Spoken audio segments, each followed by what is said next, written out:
Oh, really? Yowzers. I didn't even look at that. I can wing it. I can wing it. I'll wing it. Sure, why not? There. Is that it? It is, kind of. It'll work. Okay. I'll just get the arrows. Thank you. Cyber risk. Do you want these scorecards passed out? Yes, please. So those of you who know me, or don't know me, I'm Julie Evans. I'm the agency principal of Insurance Specialist Team. We are an independent agency. So we represent multiple carriers and multiple lines, commercial, personal, health, and then we have specialists. I work in the commercial lines, and then we have personal line specialists and health specialists. We don't cross, but if we have a client that's all three, then we consult. So we do actually do teamwork. But how many of you have experienced any type of cyber exposure? You and you? Can you tell me a little bit about? Well, I had somebody hack, I opened an email that said it was from, I think, UPS and stole all my files and sent me a ransom. You know, if you want your files back, send me $2,000 or whatever it was, which I didn't do, but.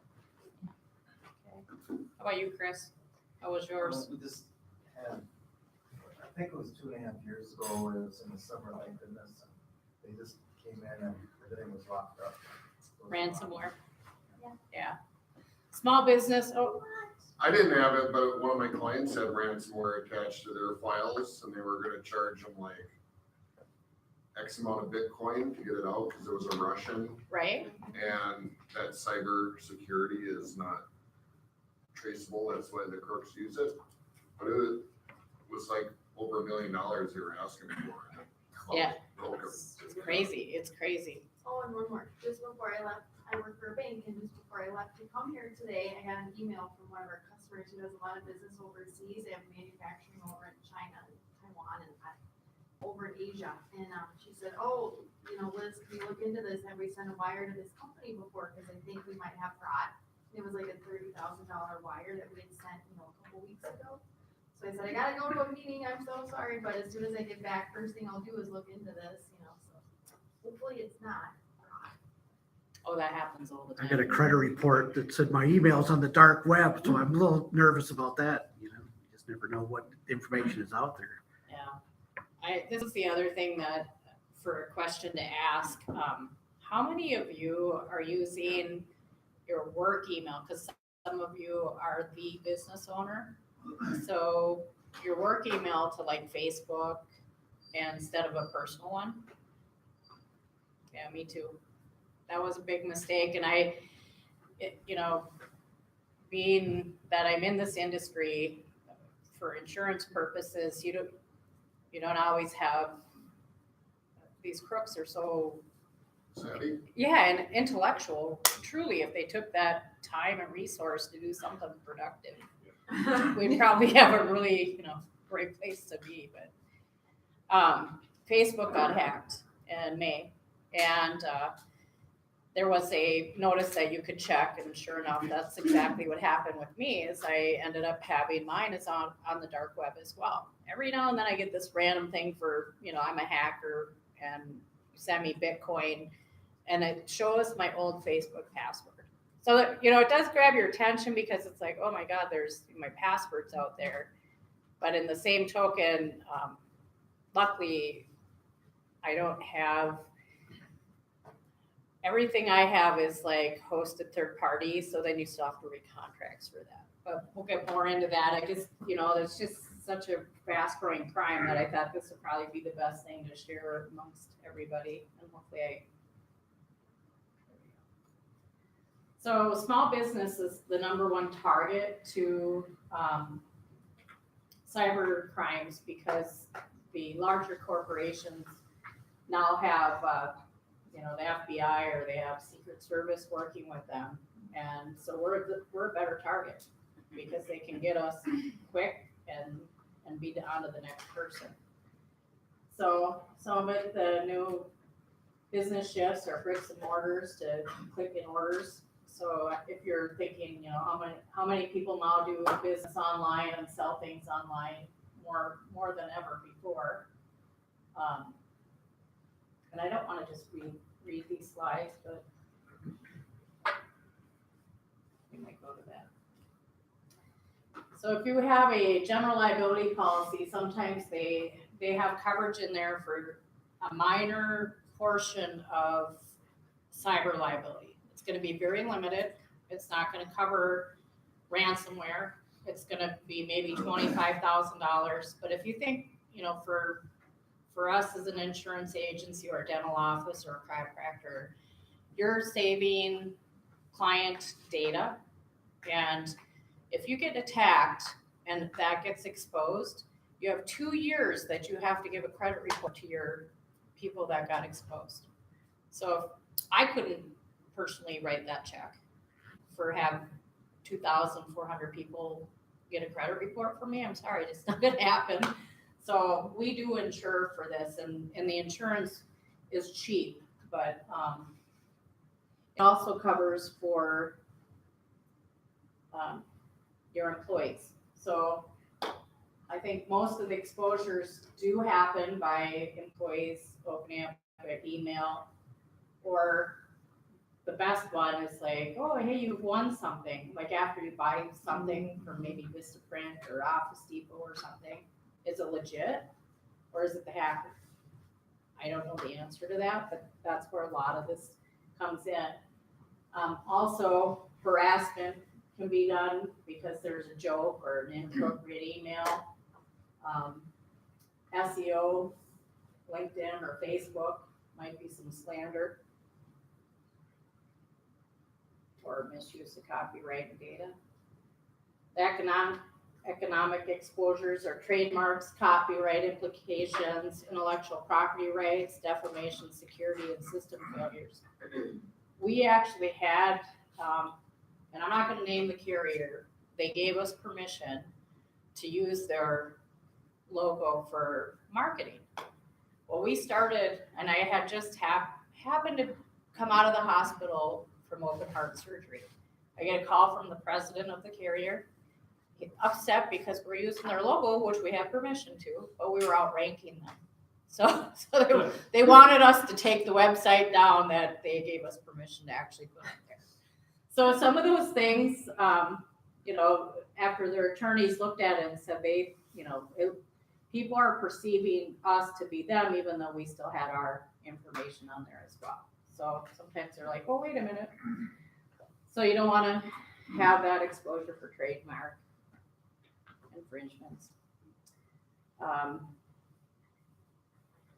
don't know if you're a website guy, so maybe you're doing some SEO stuff, but the deep linking and back pages, you can link to other websites so that it gives backlinks and things like that. Some of that could be trademark infringement. So you'd have an exposure there. Where are the copyright implication. So that was my little story on that. And then website content, ownership issues, who owns the content, what's content, what's the scope of the license, how do you manage it? So you decrease the liability with terms of use agreements.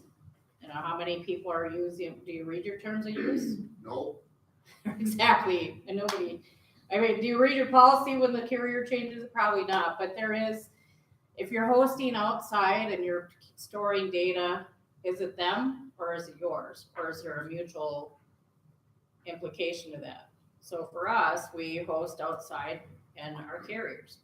Well, there's gonna be, if we're attacked, could be our carrier came through us. So who's the one that they're gonna go after? It could be us, it could be them, it could be both.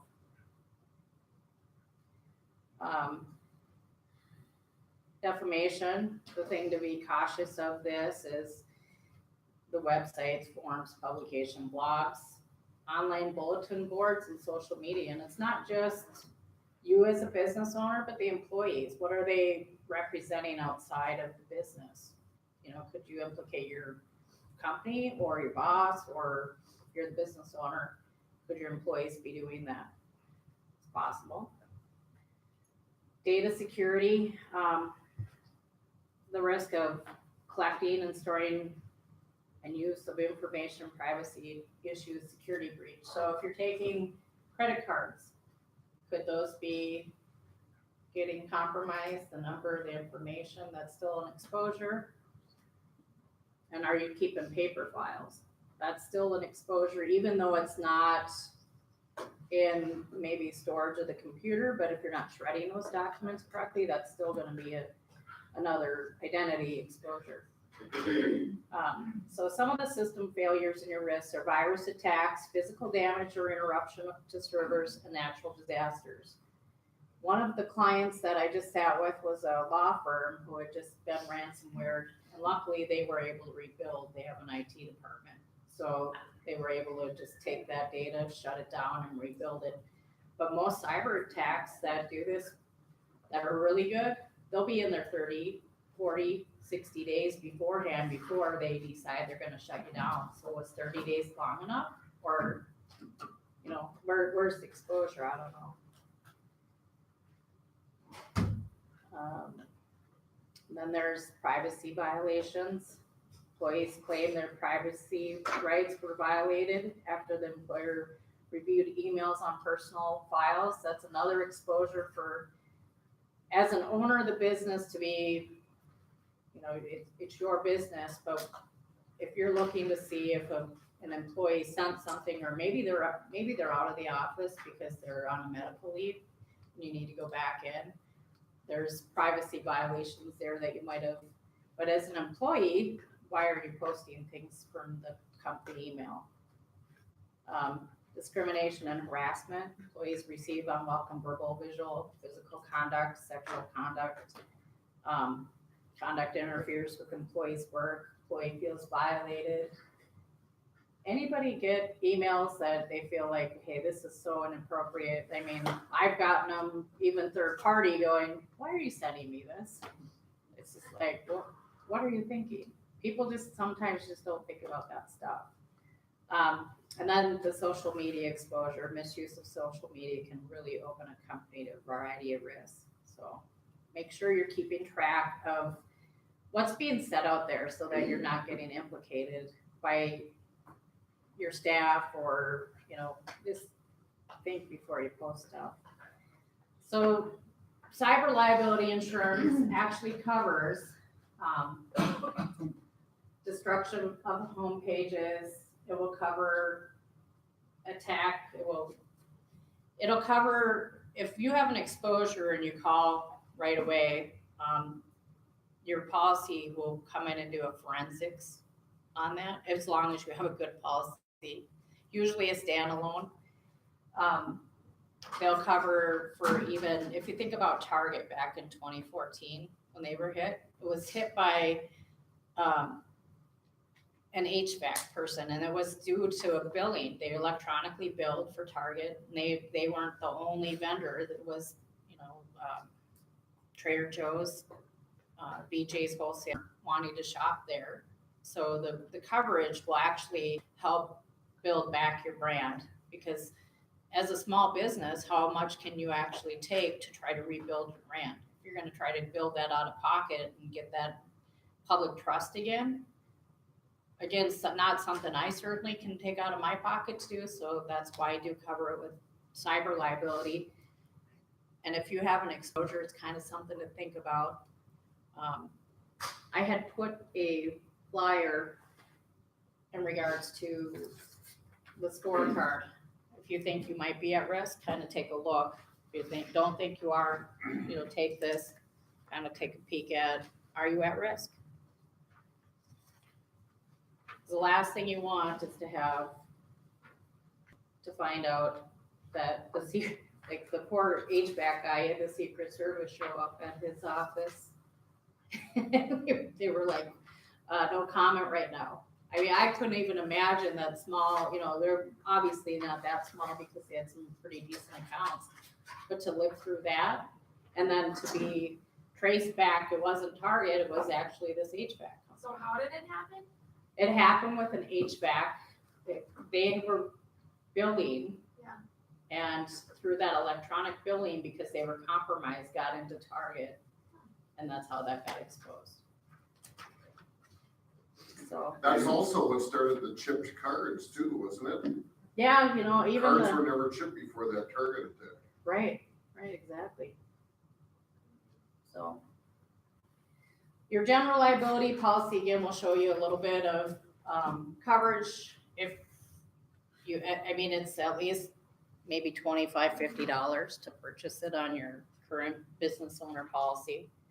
But if you have another exposure, I would recommend a standalone policy because it'll cover paper files and give you an idea of insurance. We were real paper heavy. We had a lot of paper files and cabinets. And the last thing you want is to have one of those pieces of paper get out there and have somebody do identity theft for one of your clients. How did it get discovered? Well, thank you very much. It was your insurance agent. Well, that's not who we want to be. So we actually get destruction of our documents, certification, and then we host our stuff outside of, because I don't want to be responsible for a IT network. So if you're thinking, how can I cover myself? It's pretty inexpensive to have a standalone Is policy. that 25 or 50 bucks a year? On just having it enhanced Like a on your rider, business yeah. owner, but that's gonna be very limited coverage. But So still, why wouldn't someone have that? you could have one, if if your exposure isn't that large, you could have one that's maybe $500 for the year. But for me, I would think of, you know, if I'm thinking about it for myself, what's $500? What's $500? What's $2,000? What's $3,000 to cover that for the expenses of having it rebuilt, having it forensic, having the credit check available for the people that got exposed, having the brand rebuild. So An that's ounce of prevention is worth a pound of cure. exactly. We do actually have, I'm kind of breezing through these because I didn't want to just stand up here and read to you. And I'm not a big, huge public speaker, if you haven't noticed, but I talk a lot, usually one-on-one. Is it? This is it. Okay, so if I was meeting with you one-on-one, and this was something that you were thinking about, we have, for our clients, we have if you're a business owner, we have a portal. It's a safety and compliance portal. It gives you up-to-date OSHA documents. It'll help you with HR. It'll help you implement employee policies or even safety plans like this. But this is a 47-page document to help implement a plan for putting in a response and actually training your employees. There's videos to actually do employee training just on passwords and security. Because on the passwords, if you think about it, if you have the same password for everything and you get attacked, well, they've just got everything that you log into, every single thing. So you want to have different passwords for different websites, and you want them to be something that's not going to be easy to guess. Here you are on Facebook. Oh, here's puppy number 23, and so what's my password? Puppy 23. They're going to figure that out. They're crafty, or they have bots that will actually scan until they crack it. So if you have something that's about 10 characters and you put in numbers and maybe some pound signs or exclamations, pretty hard to hack that. Not that it can't be, but it could. We were just talking about the internet here today. Funny enough, we were wondering what the Wi-Fi password was. Well, there isn't one. So, City Hall. Like, uh-oh. So, but anyway, this is something that we would help implement, things that you would actually look at and have a plan, have employees go through it and sign off on that actual policy. But again, this is 47 pages of that plan. So, And with that, does anybody have any questions? No? Where are you located? Well, we were in Ham Lake, but we have an office in Minneapolis, one in Big Lake. I live in Blaine. Personally, I grew up here in Blaine, well, not Ham Lake, but Blaine. And we've been looking for office space to retake. We used to be in the Route 65 Classic dealership building, but I didn't really like the in and out of on-off traffic there. So I want something a little smaller, something that's easy in and out. But we come on site too. But we have one in Woodbury, Minneapolis, and Big Lake. Anyone else? That's it? End of the presentation.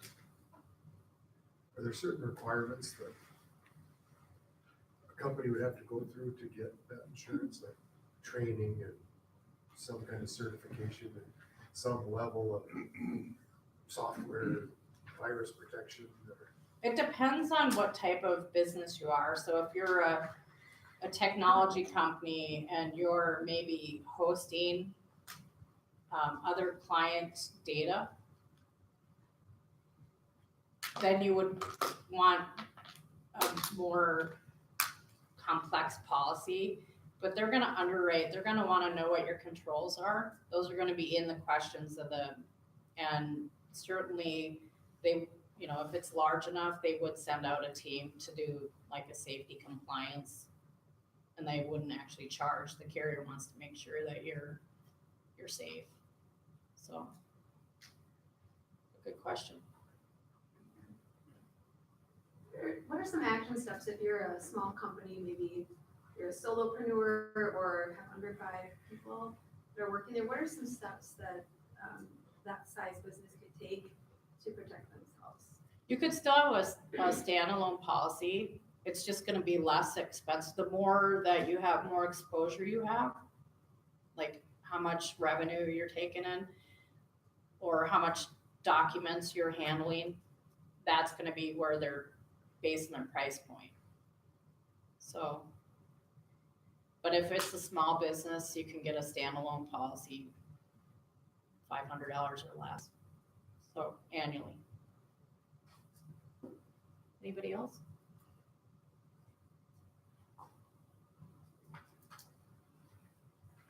No? All right, well. Thank you. Thank you.